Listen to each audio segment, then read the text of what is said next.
Look at chapter 10. Here's the sixth sign of an immature and an ungodly man. Chapter 10, verse 23.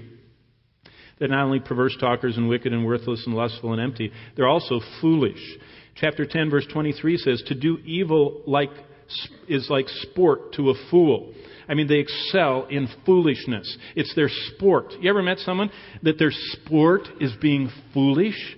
And that's what they practice all the time? The other side is, but a man of understanding has wisdom. He doesn't do that. See the clear distinction?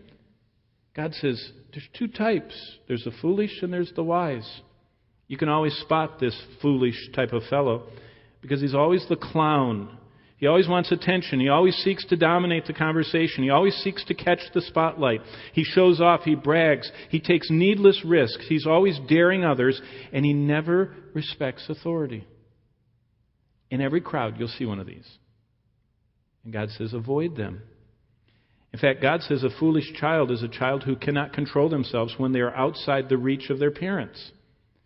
Our children should be restrained and taught to sit until they're mature enough to sit alone without disturbing others. Don't encourage foolishness. Now, it doesn't mean that we all walk around kind of like 16th century Puritans and we refuse to smile and we wear black and we'll never laugh. No, it's in the heart.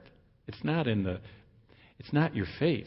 It's your heart that is foolish and unrestrained. And God says the greatest liberty is in the restraint of His people through the Spirit of God within us. Look at verse 26 of the same chapter. These immature and ungodly men are also lazy.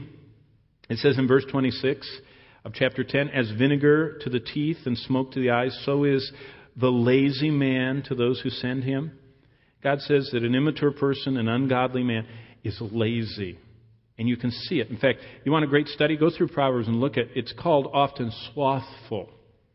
Kind of like, sloths that kind of act like they're frozen molasses, There's a personality type like that. A slothful person that God says that they're lazy. This is the fellow who lays around, who avoids work. You always notice that they never quite make it in time to help. They loaf, they sleep in, they overeat, they oversleep. They're always late, they're usually behind. And they can always justify and excuse their behavior or blame it on someone or something else. God says avoid that kind of person. You know what a lot of believers need to learn? The spiritual discipline of mind over mattress. Think about that. Some people act like they worship at the Church of the Inner Spring. And when I used to be a Baptist pastor, we called it Bedside Baptist. And they just stay there all the time. And God says, it says that the lazy person is like a hinge on the door. They just roll back and forth in bed. And they just can't get out. God says, avoid that kind of person. Continue in chapter 11, verse 17. Here's another one. Proverbs 11:17, an immature and an ungodly man is often cruel. It says in verse 17, the merciful man does good for his own soul, but he who is cruel troubles his own flesh. There's a type of man that's mean. They're mean to animals. They're mean to people. They hurt with their words. They're often angry. God says if that's what you detect in them, then do you know where that's going to end up? It doesn't just go away. It's like lust. Lust is reptilian. You know what? Reptiles, they get bigger. You ever seen a big snapping turtle? It doesn't go this way. They don't get to be little snapping turtles. They get bigger and bigger and bigger. And that's how these characteristics are.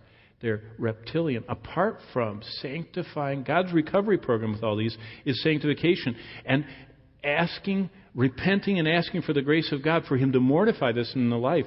But if they don't even know they're cruel, how will they ever repent of it